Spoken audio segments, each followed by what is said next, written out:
The winter wind slammed against the glass walls of the Maddox penthouse, but nothing outside was as cold as the silence inside. Marissa Lane stood near the marble kitchen island, one hand resting on her small, trembling belly, the other gripping the edge for balance. Her breath fogged in the chilled air. Cole Maddox always kept the thermostat low, claiming it helped him think clearer. Tonight, he was thinking too clearly. Cole entered, still wearing his tailored suit, his expensive loafers tapping sharply against the stone floor. He tossed his Montblanc pen onto the counter like a weapon thrown aside. "You went through my files," he said, voice low, deadly calm. "Did you really think I wouldn't notice?" Marissa's heart hammered. "I didn't touch anything. I just saw the folder open. Cole, I swear." He was on her in 2 strides, gripping her wrist so hard her knees buckled. "You're lying." His gaze flicked to her stomach. "You think being pregnant gives you protection?" Her voice cracked.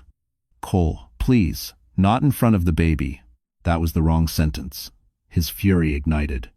The kitchen lights reflected off the Manhattan skyline behind him, turning his shadow monstrous. He shoved her backward. She stumbled, crashing into the counter. Pain exploded across her side. Her phone skidded across the floor, screen lighting up with the recording app she had secretly activated just minutes earlier. Cole saw it. His eyes widened, not with guilt, but with rage. "What did you do?" he growled, stepping toward it. Marissa tried to crawl, but her body failed her. She reached out, fingertips brushing the phone when Cole's hand closed around her hair, yanking her up, his voice a brutal whisper. "You're not leaving this room." Her scream cut through the night, and then everything went dark. But the camera hidden behind the vent above the stove, it didn't blink once. Before the night turned into a nightmare, Marissa Lane had once been the kind of woman people instinctively rooted for. Smart but gentle, ambitious but quiet, the kind of person who always apologized before closing a door too loudly. At 31, she worked as a senior financial assistant at a respected medical investment fund, long hours, modest salary, and the constant weight of responsibility.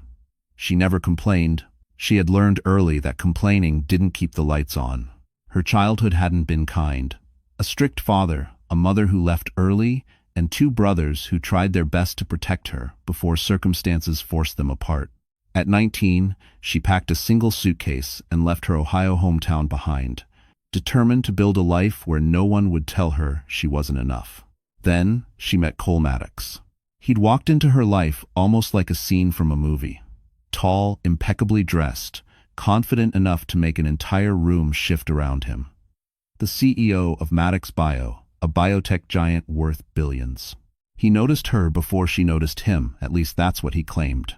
"You're different," he had said during their first real conversation, while she stood nervously clutching a cheap purse outside a midtown cafe. Different, special, someone he had to protect. No one had ever said those words to her. So she believed him. Soon, she found herself living in his glass-walled penthouse, surrounded by luxury she had only ever seen on TV. Cole bought her designer clothes, hired private chefs, filled her life with expensive surprises. At first, it felt like love. Then it felt like gratitude. Then slowly, it became a cage. The first time he raised his voice, she convinced herself he was stressed.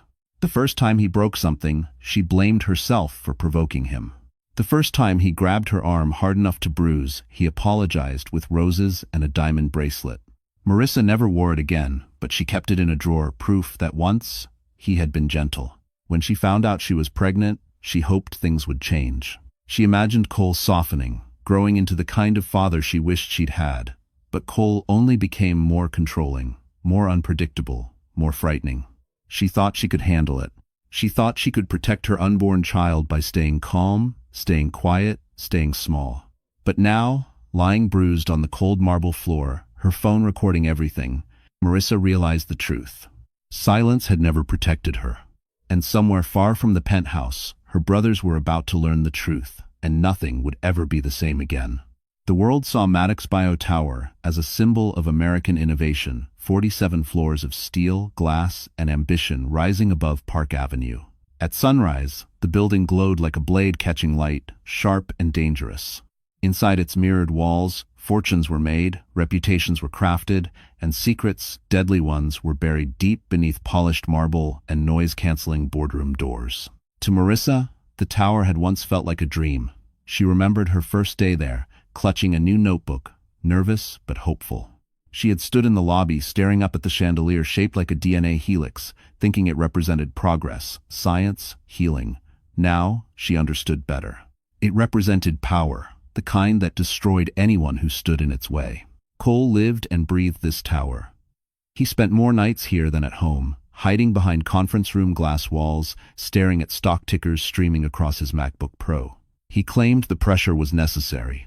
"You don't become a titan by sleeping 8 hours," he'd say, brushing off her concerns. But Marissa had seen the cracks long before anyone else did. She saw how he snapped during board meetings, throwing folders at interns, pacing like a caged wolf. She saw how he came home with liquor on his breath after private investor dinners. She heard the rumors circulating, the upper floor's hushed voices about drug trials gone wrong, missing reports, a whistleblower who disappeared overnight. Cole's charm fooled the public. But inside Maddox Bio Tower, his temper was legend. The employees feared him. Senior executives obeyed him. The board tolerated him only because he printed money. And through it all, Marissa kept his schedule, formatted his financial statements, updated his projections, never realizing she was documenting the very crimes that would one day put him behind bars. That day began 3 weeks before the attack. She found a restricted folder report left open on Cole's laptop, a forgotten oversight caused by too much whiskey. The report detailed a failed clinical trial, deaths hidden from regulators, and manipulated financial disclosures. Cole had signed off on all of it. She froze. Her breath stopped. Her heart pounded. She closed the folder immediately, but the damage was done. Cole noticed her hesitation. He noticed her trembling hands. He noticed too much. From that moment, the walls of Maddox Bio tightened around her. Security guards watched her more closely. Her badge access shrank without explanation. Cole installed a new passcode on every device. Marissa tried to stay invisible. She pretended nothing had changed. But the tower she once admired was becoming a trap, and Cole was its gatekeeper. And the night he confronted her in the penthouse, it wasn't spontaneous. It was planned. Because earlier that afternoon, Cole received a private alert from the company firewall. Someone had accessed the restricted folder again. And he knew exactly who it was. It happened on a Thursday, a day so ordinary Marissa would later replay it 1,000 times, wondering how something so devastating could grow out of something so small. She had woken up nauseous, her pregnancy making every morning feel like she was walking through heavy fog. Cole was already gone, leaving behind a half-drunk espresso, and the faint scent of his cologne drifting through the penthouse. She thought the day would be quiet, maybe peaceful. She was wrong. Around noon, her phone buzzed. It was a system-generated message from Maddox Bio's internal server, one she wasn't supposed to receive anymore. Unauthorized access detected.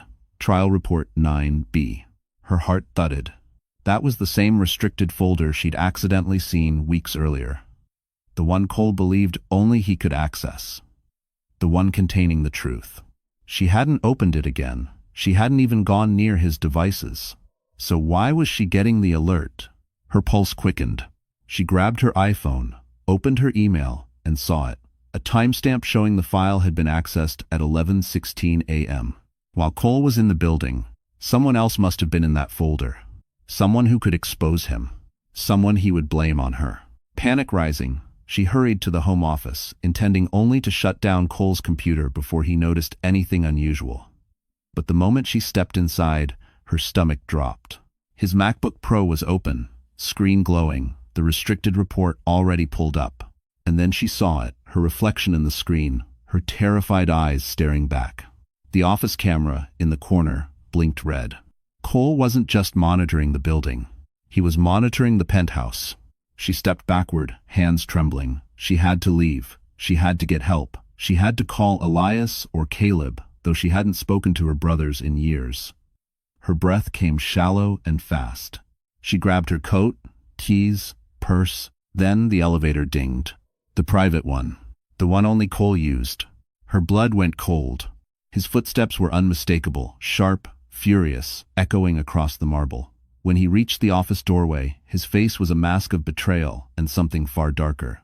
"You went into my files again, Marissa?" His voice was eerily calm. After everything I've given you?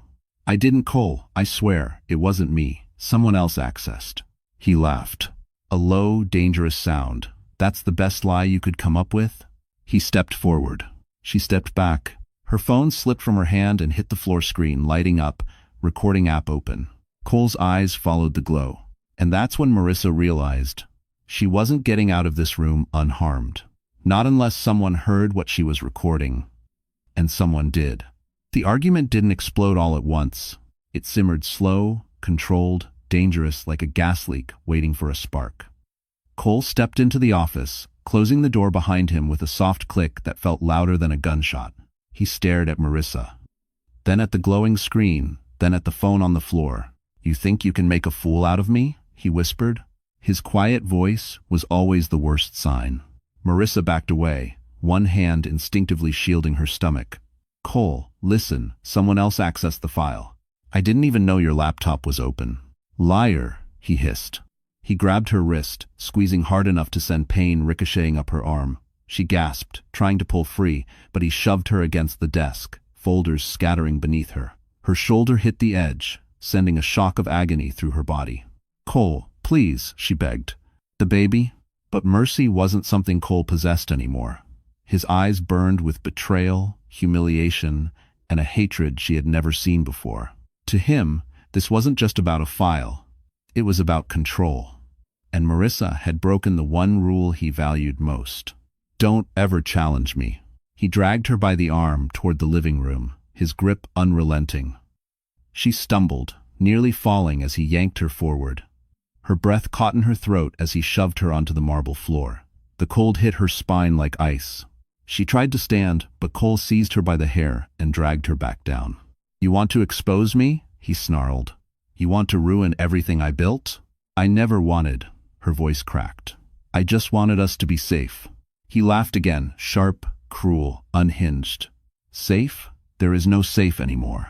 He kicked the phone away, sending it sliding across the floor and stopping near the kitchen vent, right where a tiny security camera blinked silently. Marissa tried to crawl backward, but Cole's shadow fell over her.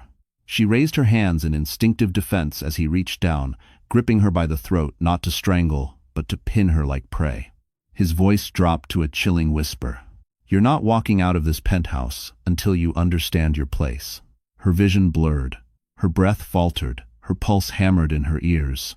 She felt herself slipping, collapsing under the weight of him, the marble, the fear, everything. Then suddenly, her world spun as he shoved her hard, too hard. Her head struck the floor. Blackness swallowed her instantly. Cole stepped back, chest heaving, realizing too late what he'd done. But he wasn't the only one who realized it. Because 30 miles away, in a quiet federal office, an encrypted alert pinged on a secure server. A recording had just uploaded itself.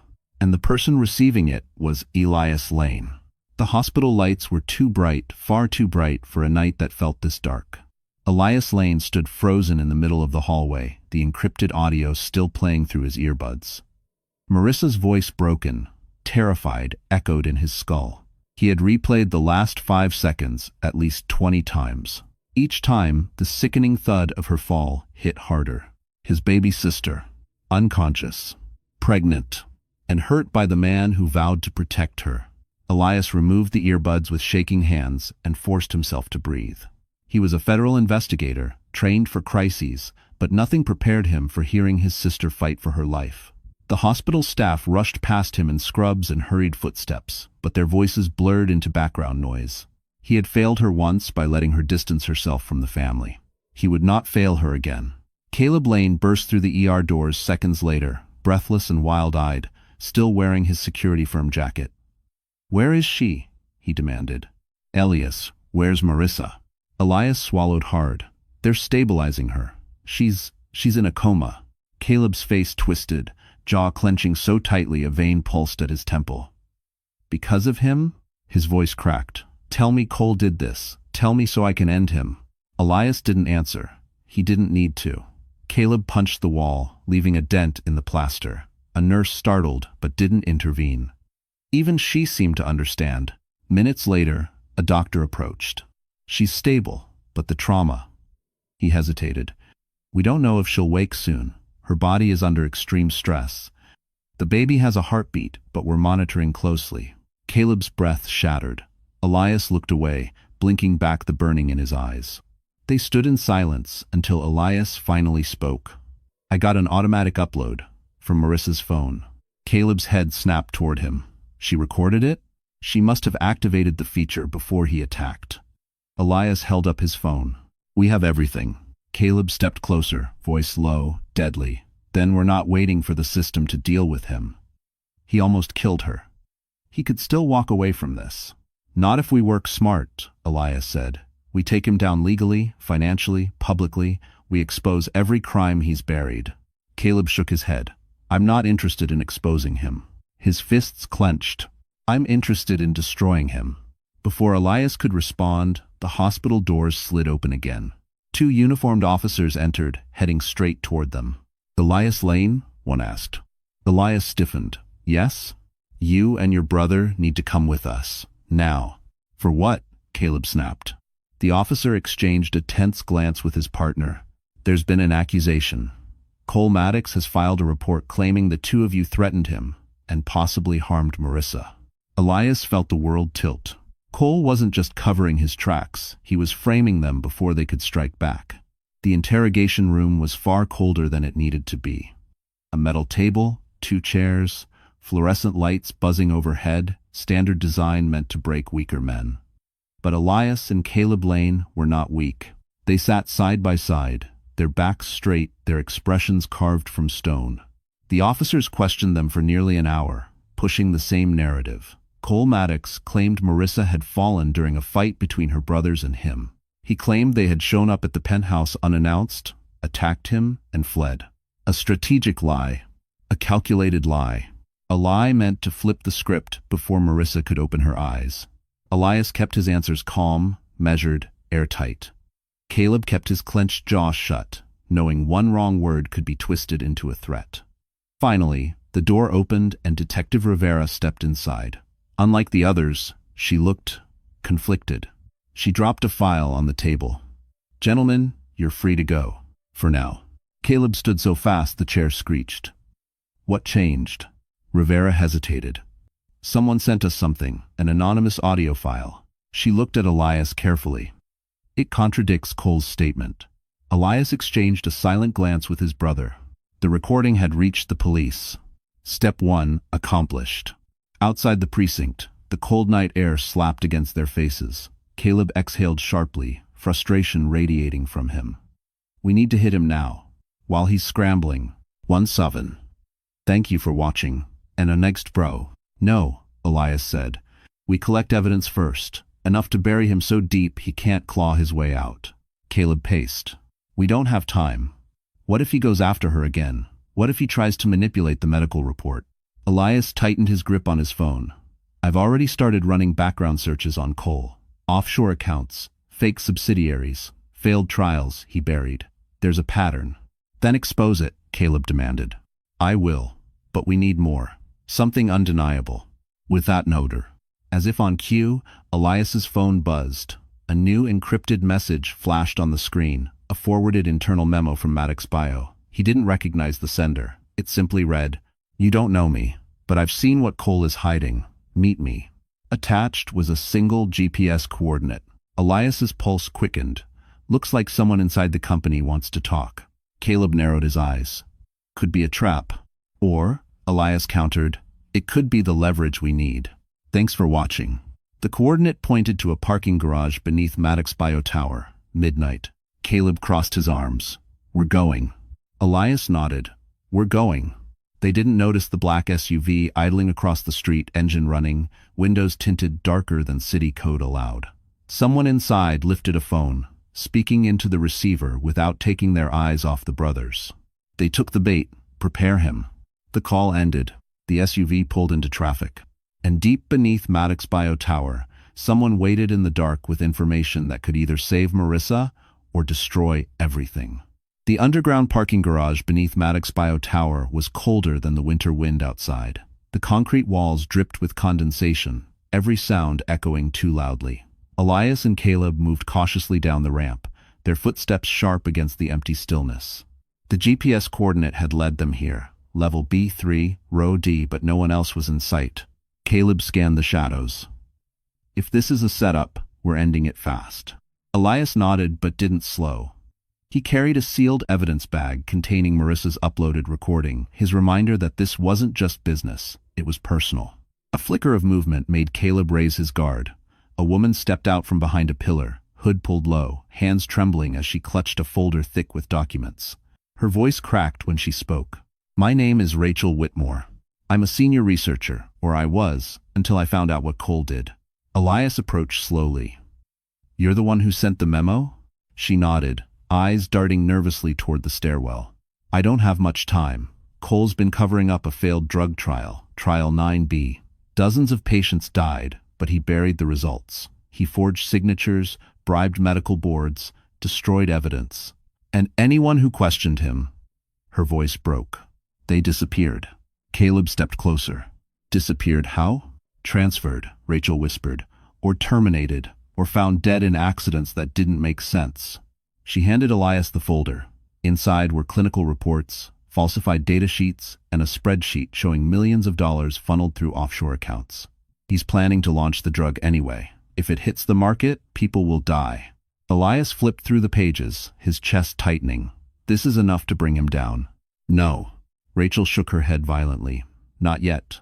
Cole has a backup archive, one he keeps outside the company. Physical files, recordings, contracts, everything." Caleb frowned. "Where?" Rachel hesitated, fear tightening her features. "At his private residence in Holmby Hills, a vault built into the foundation. Only he and his partner have access." Elias stiffened. "Partner?" Rachel swallowed. "Selena Price. She's the one helping him hide everything. She's not just his mistress. She's his strategist." Caleb muttered a curse under his breath. Rachel stepped back, panic in her eyes. "If he finds out I talked to you, he'll kill me." Before Elias could reassure her, the fluorescent lights above them flickered once, twice, then snapped off completely. Darkness swallowed the garage. Caleb grabbed Elias's arm. "We're not alone." A car engine roared to life somewhere in the shadows. Tires screeched. Headlights blazed on, blinding them. And the vehicle lunged forward. Someone wasn't just protecting Cole's secrets, they were ready to kill, to keep them buried. The car shot toward them like a missile, its engine screaming through the underground garage. Caleb reacted first, shoving Rachel and Elias behind a concrete pillar as the headlights tore past, missing them by inches. The vehicle skidded, spun, then accelerated up the ramp and vanished into the night. Rachel sobbed, hands covering her mouth. "He knows. Oh God, Cole knows I talked." "Everyone's." Caleb scanned the darkness, muscles coiled. "He doesn't know. Someone else is doing his dirty work." Elias helped Rachel stand. "We have to get you safe. After that, we go public." But going public wasn't as simple as it sounded. By sunrise, rumors were already swirling across Manhattan. A leaked audio file of Marissa's attack, anonymous, partially distorted, began circulating among journalists, first in private group chats, then in newsrooms. It was only a matter of time before someone realized the voices belonged to the CEO of Maddox Bio and his wife. Elias hadn't leaked it. Caleb hadn't leaked it. Rachel definitely couldn't have. So who did? At Maddox Bio Tower, tension tightened like a storm front.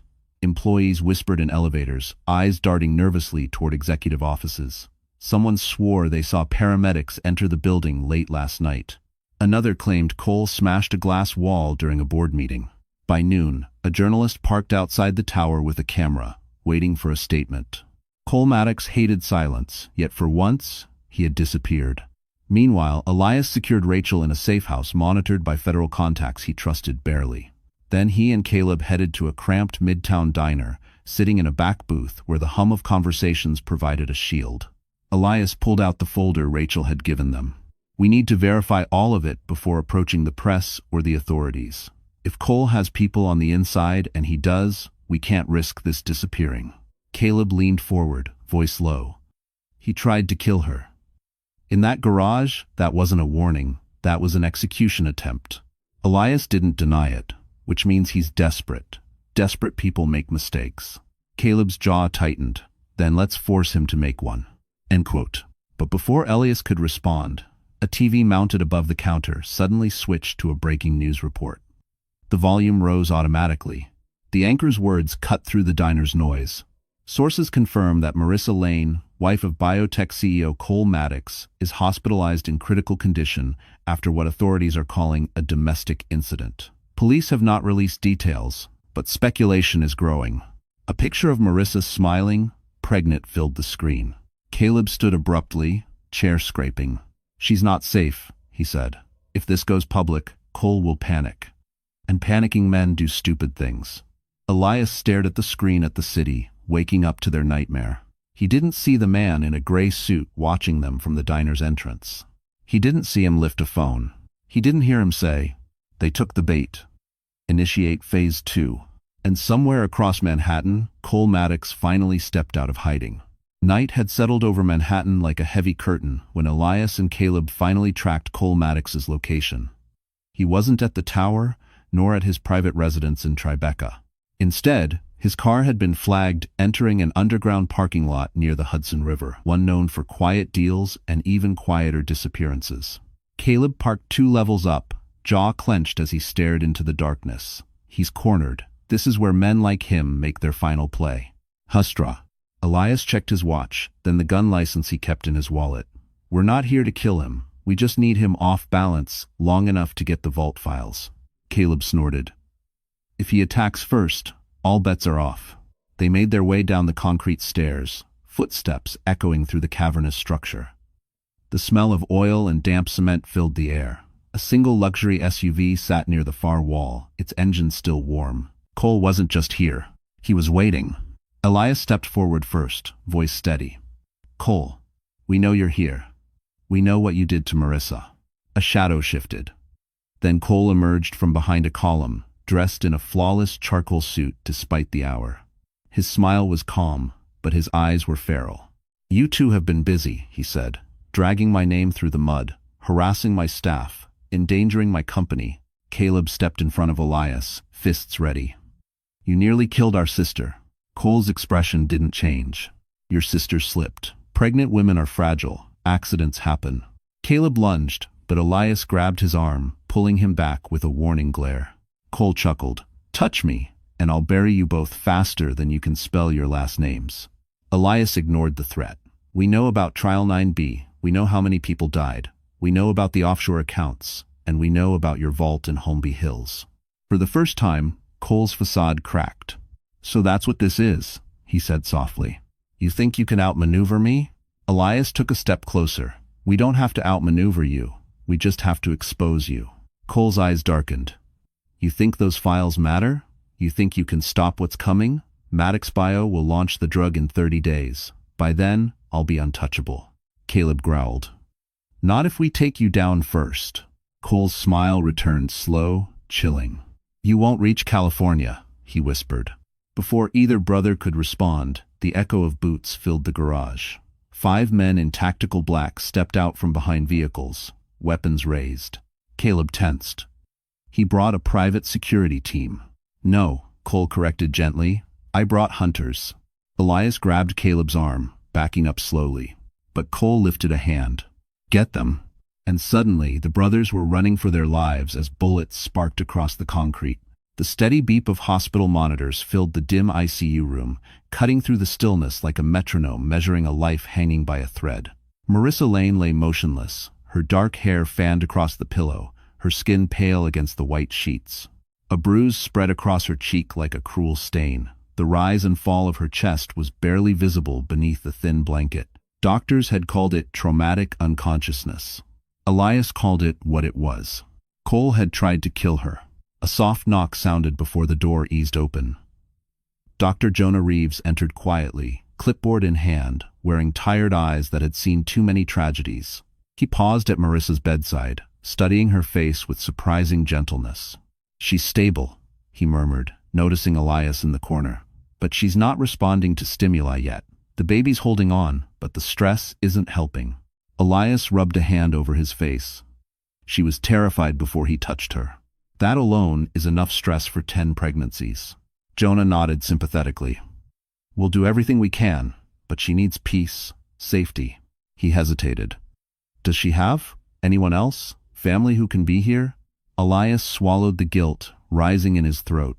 She had us, and she pushed us away because she thought we deserved better than her chaos. His voice cracked, but she always deserved better than this. Thanks, Sawa. Caleb entered moments later, limping slightly from the confrontational escape at the Hudson garage. He froze when he saw Marissa, all the fury in him collapsing into something small and wounded. She looks tiny, he whispered. Jonah stepped back, letting them have the space. I'll give you both a moment. The door closed with a muted click. Caleb took a shaky breath. I'm gonna kill him, Elias. I swear on everything, I'm gonna. No, Elias said firmly, though his eyes glistened.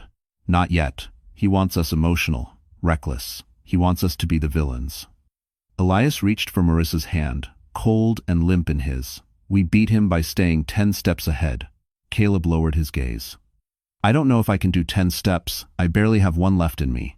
As if in response, Marissa's fingers twitched. Both brothers froze. Elias leaned closer. Marissa, can you hear me? Her eyelids fluttered barely, but it was enough to make Caleb stumble backward in shock. Then her pulse spiked. Alarms blared.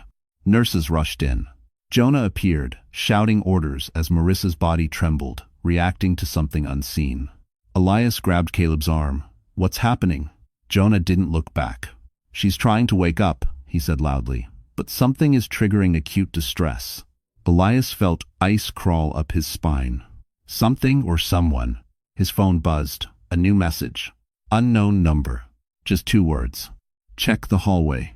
And when Elias stepped outside, what he saw made his blood run cold. Elias stepped into the hallway, expecting a nurse, maybe an officer, anything normal. Instead, he froze. At the far end stood a man in a gray suit, leaning casually against the wall, as if waiting for an elevator instead of surveilling a critical care room. His expression was too calm, too deliberate. And when his eyes met Elias's, the man smiled. Not a friendly smile, a warning. Before Elias could approach, the man slipped into the stairwell and disappeared. Elias felt a chill crawl up his spine. Someone was monitoring Marissa's condition, someone who shouldn't be here, someone who wanted to know the moment she woke up. Because her waking up meant one thing: Cole's entire empire could collapse. He rushed back into the room. Jonah was stabilizing her vitals while Caleb stood helplessly in the corner, fists clenched, fear written across his face. She's okay for now, Jonah said, wiping his brow. Her body reacted as though something frightened her. Or someone. Elias inhaled sharply. Someone was in the hallway, watching. Caleb's eyes hardened. Then he's escalating. And Cole was. They just didn't know how far yet. Within an hour, Elias received another message, this time from a blocked government server.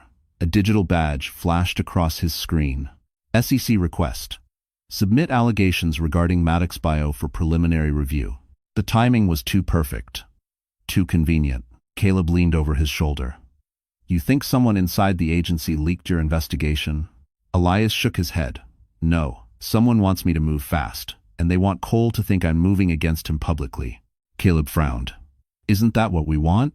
It is, Elias said, but not yet. Not until we have the vault files. End quote.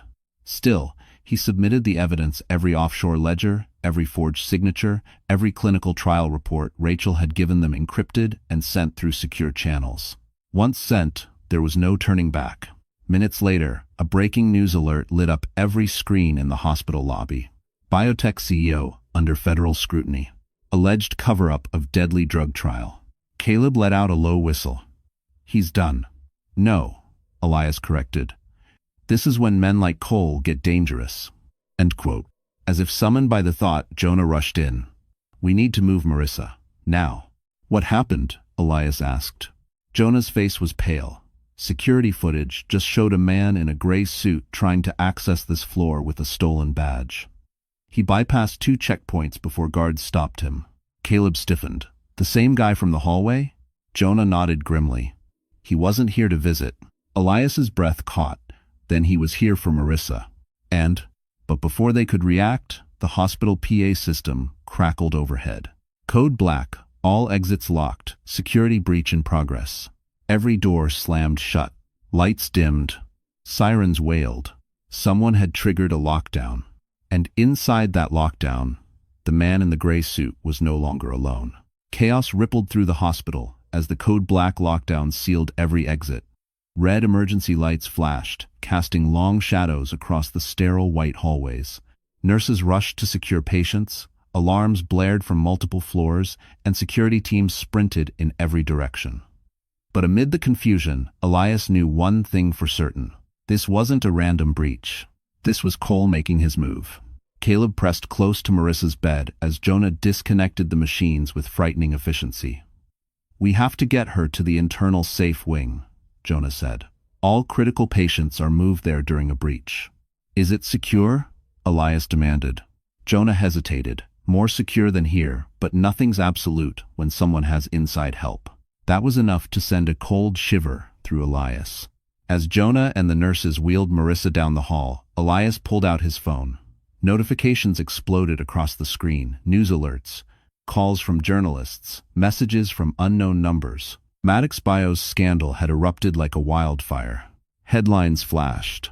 Maddox Bio stock plummets 2% in 1 hour. Federal inquiry intensifies into drug trial cover-up. Sources claim CEO. Unreachable amid allegations. Whistleblower hints at corporate conspiracy. Caleb glanced at the headlines over Elias's shoulder. "He's drowning." "No," Elias said, eyes narrowed. "He's thrashing. And thrashing animals are the most dangerous." Meanwhile, downtown Manhattan was erupting. Crowds gathered outside Maddox Bio Tower. Protesters shouted for accountability. Reporters shoved microphones toward executives trying to flee the building. Helicopters hovered over the skyline, tracking every development. Cole's kingdom was collapsing brick by brick. And still, he remained silent. But silence wasn't surrender, it was strategy. Inside the hospital's fortified wing, Jonah locked the door behind them and checked Marissa's vitals. "She's stable for now, but the baby's heart rate is erratic. She needs calm. Thanks for watching." Caleb paced like a caged storm. "She'll get calm when Cole is buried." Suddenly, Elias's phone buzzed again, this time with a message from an encrypted channel he used only for federal operations. Source confirmed.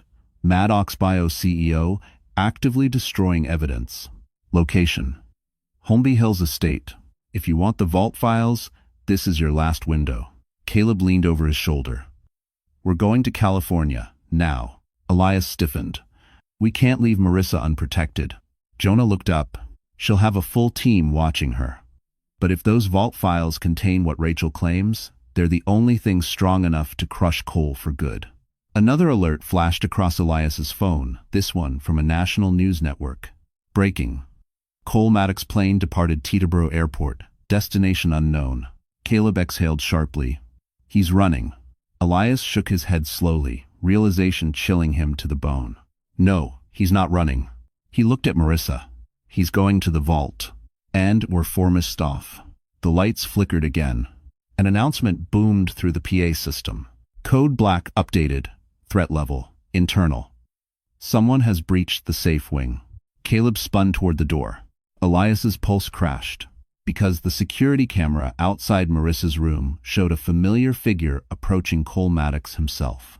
Selena Price was used to luxury, the kind that silenced questions and erased consequences. Her penthouse in Beverly Hills glowed with soft gold lighting as she poured herself a glass of wine, pretending the world outside wasn't burning. Maddox Bio's stock was collapsing, national outrage was rising, and Cole had stopped answering her calls. But Selena wasn't panicking. Selena was calculating. She knew Cole better than anyone. She knew his temper, his ego, his paranoia, and she knew that the moment the world turned against him, he would try to cut her loose. So she made her move first. She opened her laptop and clicked on a folder labeled iInsurance. Inside were saved audio clips, recordings of her private conversations with Cole.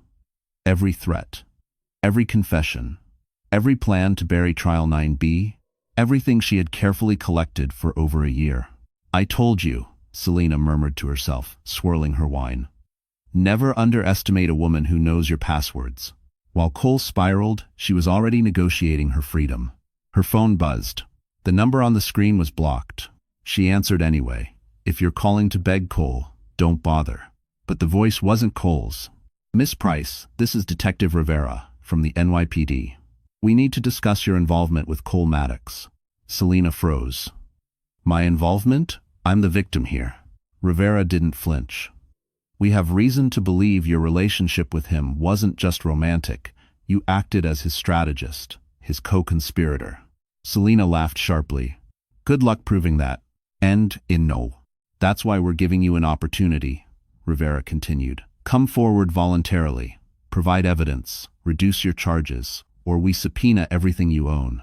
Selena set her wine down, hands trembling despite her confidence. What do you think you have? Enough, Rivera said, but not everything, not yet. Selena ended the call. Her pulse hummered. If she didn't act now, she'd go down with him. She clicked send on an email addressed to a federal task force containing a 14-minute recording of Cole detailing the vault, the offshore accounts, and the plan to silence anyone who learned too much. It was damning. Fatal. She hit send. Then her entire penthouse went dark. Lights out. Wi-Fi dead. Windows black. A power cut controlled, targeted. Selena's breath caught. No, he wouldn't. The elevator dinged. Footsteps echoed in the hallway. Slow, deliberate, familiar.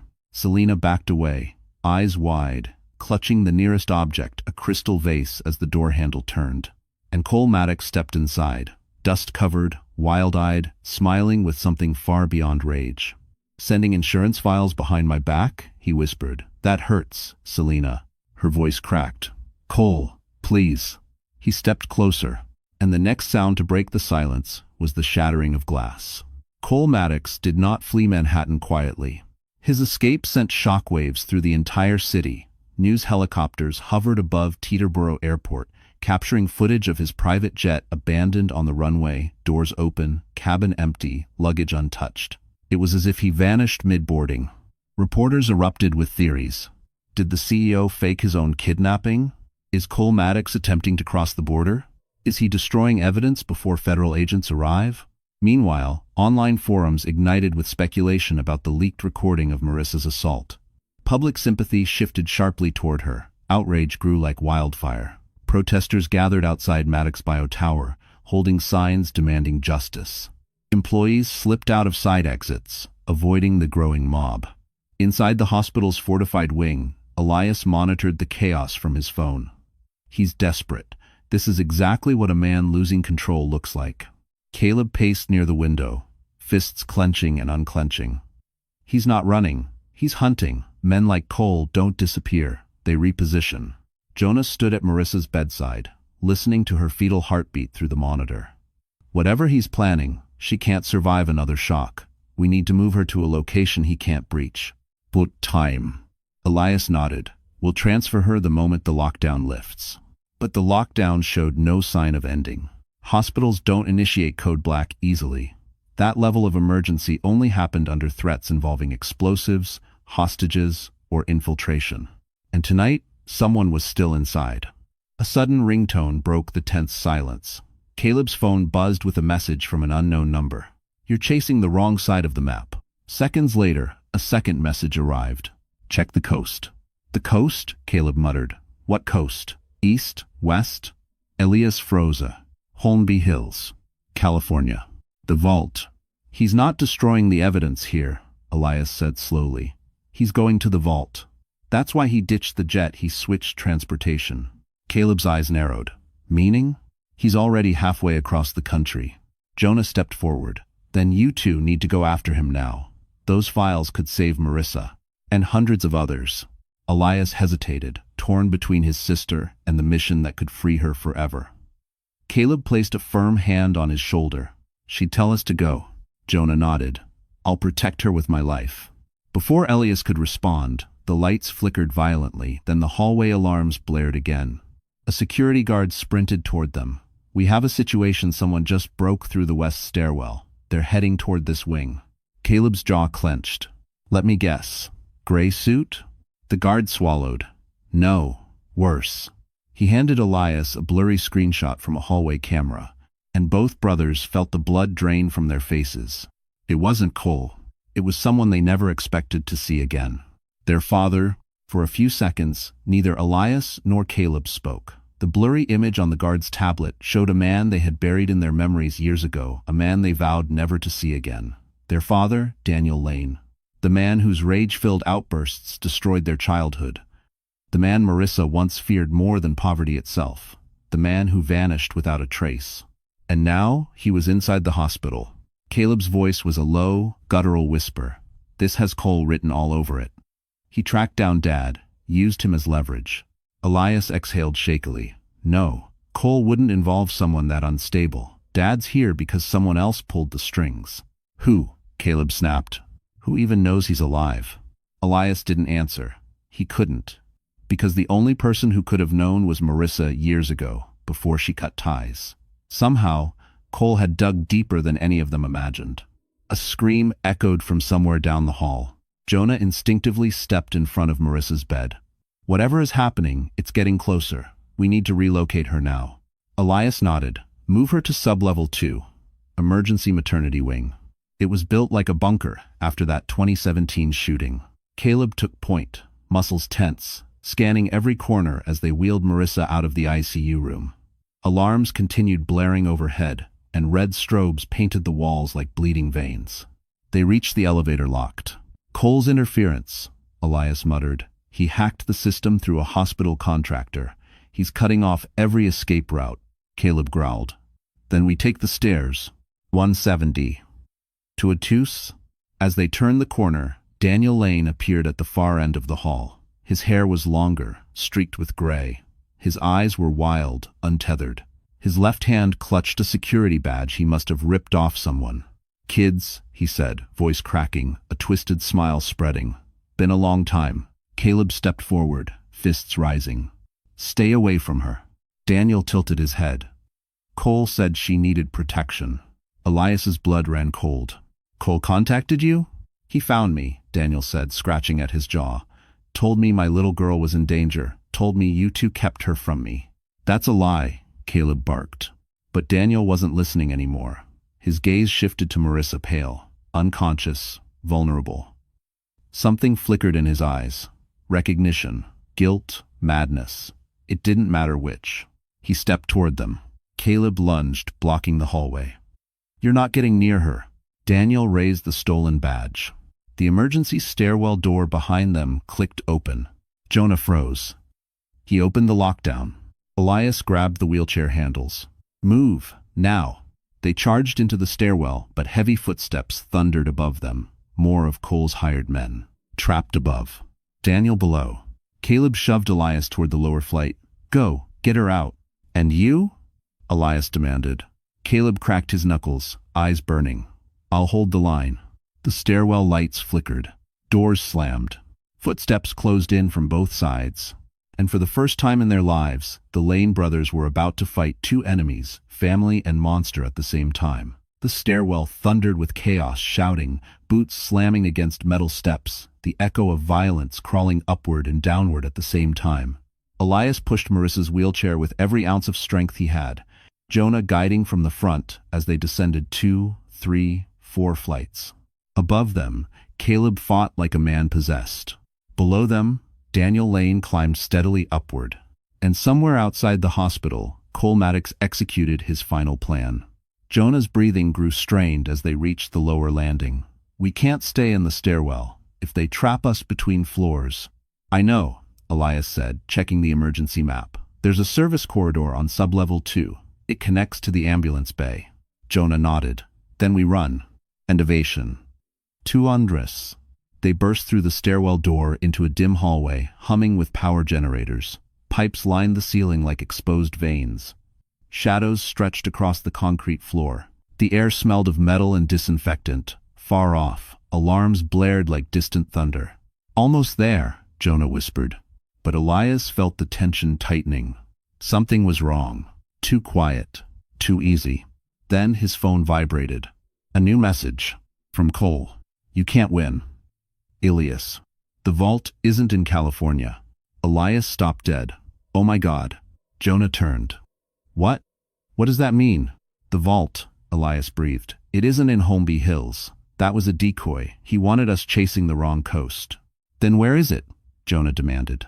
Before Elias could answer, the hallway security lights flickered on, revealing a steel door at the far end.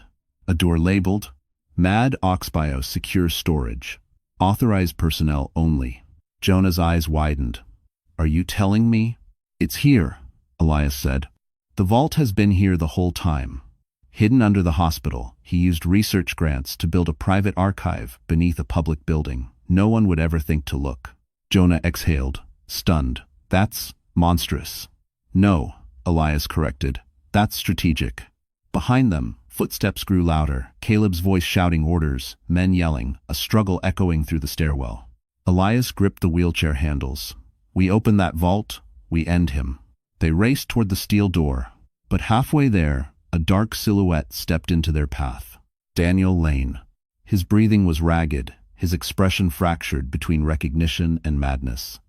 You can't take her, he rasped. Cole said, she belongs with family. She is with family, Elias snapped. Daniel shook his head. Real family, not traitors. He stepped closer. Jonah slipped between him and Marissa, voice steady. Sir, please move aside. Daniel raised something. A small detonator. Its red light blinking. Elias's heart stopped. Dad, what did they promise you? Daniel's eyes flickered with something broken. A second chance. He pressed his thumb against the trigger, and the steel vault door behind them began to unlock from the inside. The vault door hissed, gears grinding like a beast waking from a long sleep. Cold air rushed from the widening gap, carrying the metallic scent of sterilized storage and something darker, secrets that were never meant to see daylight. Elias froze, torn between the unfolding danger and the faintest movement he saw from the wheelchair. Marissa's fingers twitched. Not like before this time, with intention. Jonah, Elias whispered, voice cracking. Check her. Jonah knelt quickly, placing 2 fingers against her wrist, then her cheek. Her pupils are reacting. She's transitioning out of the coma. Elias felt his chest tighten. Marissa, can you hear me? Her eyelids fluttered, opening just a sliver. Pain, confusion, fear, all of it flickered in her gaze. But then recognition. She saw Elias. She saw Jonah. And then her gaze darted past them. To Daniel. She tried to speak, but only a strained whisper escaped. No, not him. Daniel stiffened at the sound of her voice, eyes widening with something twisted between pride and desperation. Marissa, he breathed, you're awake. I came for you. I came to fix everything. Her face twisted in terror. Elias stepped in front, shielding her. You hurt her more than anyone. You don't get to speak to her. Jonah kept his voice steady, though fear edged every word. Daniel, put the detonator down. You'll kill your daughter. I'm saving her, Daniel snapped. Cole told me the truth. She was in danger because of you too. You poisoned her against me. Elias shook his head. Cole used you, just like he uses everyone. No, Daniel barked. He gave me purpose. If you want to. Behind them, the vault door slid fully open, releasing a low mechanical hum. Inside were shelves filled with binders, hard drives, medical reports, and classified corporate files, proof enough to destroy Cole's entire empire. Jonah glanced inside. Elias, this is it. This is the whole operation. But Elias couldn't move, not while Daniel stood inches from the detonator. Then Marissa whispered again, barely audible. He lied, Dad, he lied to you. Daniel's hands shook. For one breath, one fragile second, doubt cracked through his expression. Then a voice echoed from inside the vault. Deep, cold, familiar. Step aside, Daniel. Cole Maddox emerged from the darkness of his own archive, suit torn, face bruised, eyes burning with the madness of a man cornered. Elias's blood ran cold. Jonah froze. Marissa gasped. Daniel stepped back like a loyal soldier, seeing his commander. Cole smiled a smile with no humanity left. Thank you for opening the door for me, he said softly. Now let's finish what we started. He raised a gun. And the shot that rang out was not aimed at Elias nor at Caleb, but at the helpless woman in the wheelchair. The gunshot tore through the narrow vault hallway like a lightning crack. Jonah lunged instinctively, pushing Marissa's wheelchair sideways. The bullet slammed into the metal doorframe instead of her chest, sparks bursting outward. Elias tackled Jonah and Marissa together, shielding them with his body as the echo faded. Cole cursed under his breath. Always in my way. Before he could fire again, a roar erupted from the stairwell. Caleb. He barreled into the hallway like a force of nature, slamming into Cole with such fury that the gun flew from Cole's hand and skidded across the concrete. The two men crashed against the vault shelves, hard drives, and paper files raining down around them. "You tried to kill my sister," Caleb shouted, punching him again and again, each hit fueled by years of guilt, fear, and rage. Cole shoved back with surprising strength. "Your sister betrayed me. I built her. I made her." "No," Caleb growled, pinning him. "You destroyed her." Elias scrambled to the detonator, still clenched in Daniel's trembling hand. "Dad, give it to me. This isn't you." Daniel blinked rapidly, confusion and madness warring in his eyes. "He told me I could fix it. Fix our family." "By killing her?" Elias pressed gently. "That's not fixing anything. That's repeating everything you ever regretted." Daniel's breath hitched, his fingers loosened. But before Elias could grab the device, Cole's voice sliced through the air. "Daniel, if you want redemption, push it." Daniel froze. Time fractured. Jonah hovered protectively over Marissa, who was awake, now weak, terrified, whispering, "Dad, please don't." Her voice, soft, fragile, shattered something inside the broken man. Daniel lowered the detonator. "I won't hurt her again," he whispered. Cole's eyes went feral. "You useless coward." He lunged not at Elias, not at Caleb, but directly at Marissa. Jonah threw himself in front of her. But Caleb reached him first. He tackled Cole backward, both of them stumbling into the vault's central control console. Sparks exploded as Cole slammed into the wiring. He screamed, electricity crackling across his suit, before collapsing to the floor. Not dead, but defeated. Elias grabbed the detonator and smashed it against the ground, breaking it into pieces. Jonah checked Marissa's vitals. "She's okay, she's stable." Caleb leaned heavily against the wall, chest heaving. "It's over." But Elias shook his head. "No, not yet. We still need the files. We still need to make this public. We still need the world to know." Sirens wailed above the sublevels. Police, federal agents, paramedics. They had minutes, maybe less. Elias turned to Daniel. "Dad, come with us. Turn yourself in. Tell them Cole manipulated you." Daniel stared at him, tears forming. But a sharp click echoed behind them. Cole, bloodied, burned, was crawling toward a second weapon he had hidden beneath a shelf. Caleb spun too late. Elias lunged. Jonah shouted. Cole aimed. And Marissa Lane, barely conscious, whispered her first, fully awake words in days, "Don't touch my family." The moment the words left Marissa's trembling lips, the room froze. Cole Maddox, crawling toward the hidden gun, turned his head just enough to see her awake, conscious, defiant. For the first time since the nightmare began, fear cracked through his expression. "Marissa," he rasped, "stay out of this." But she didn't. Her hand slipped from the wheelchair armrest and hit a nearby emergency switch. A piercing alarm erupted through the sublevel, triggering automatic lockdown protocols, steel barriers sliding down, sealing every exit. Cole whipped his head around. "No, no." Caleb lunged, knocking the gun away. Elias pinned Cole's arm behind his back as federal agents flooded into the vault corridor, weapons drawn. "Hands where we can see them. Step away from the suspect." Cole thrashed, spit flying. "You don't understand. I own this city. I made this country safer." But the agents weren't listening. They cuffed him to the floor as he screamed rage, fear, denial, all twisting into the final collapse of a man who believed he was untouchable. Daniel Lane silently slid down the wall, broken, sobbing, the weight of his choices crushing him. "I'm sorry," he whispered. "I failed all of you." Elias lowered his head. "Then stop running. Take responsibility." "I-teen." For the first time in decades, Daniel nodded. Agents escorted him away. Jonah knelt beside Marissa, gently lifting her trembling hand. "You're safe now, I promise." Her eyes softened at the sound of his voice. Caleb leaned close, tears slipping freely. "You scared us so badly, sis." She managed a faint smile. "You always overreact." Relief hit them so hard it hurt.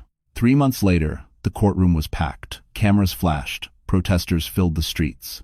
The entire country watched as Cole Maddox, hollow-eyed, defeated, was sentenced on 17 federal charges. Fraud, obstruction, endangerment, attempted murder. Life in prison. No parole. The vault files sealed his fate. Selena Price testified in exchange for a reduced sentence. Daniel Lane willingly turned himself in and chose rehabilitation, spending his final years rebuilding instead of destroying. And Marissa? She thrived. She gave birth to a healthy baby girl. Elias and Caleb became godfathers. And Jonah never left her side. What began as protection grew into something gentle, patient, real. One quiet afternoon on a California beach, Jonah knelt before her, sunlight catching the waves behind him. "Marissa Lane," he said softly, "you've survived the darkest storm I've ever seen. Let me be the man who gives you calm for the rest of your life." Her eyes filled with tears this time, not from fear, but from healing. "Yes," she whispered. Their wedding was small, warm, filled with the family she rebuilt from the ashes. Justice was served. Peace was restored. The nightmare ended, and Marissa Lane finally received the life she always deserved. So, our story closes here. And if you're still with us at this moment, it means something in this journey touched your heart in a way you might not even fully understand yet. Maybe it reminded you of strength you forgot you had. Maybe it whispered to you that healing is possible, even after the darkest nights. Marcus Aurelius once said, "The impediment to action advances action. What stands in the way becomes the way." Marissa's path showed us exactly that pain can break you, but it can also shape you into someone stronger, calmer, wiser. Life will never promise fairness, but it will always give you the chance to rise again. Your past doesn't define you. What defines you is the courage to stand back up, the courage to protect your peace, and the courage to believe you deserve better. And if this story stayed with you, if it stirred something inside you, then stay here with us. Like this video, share it with someone who needs it, and subscribe so we can keep walking these emotional journeys together. You're not alone. Not tonight. Not ever.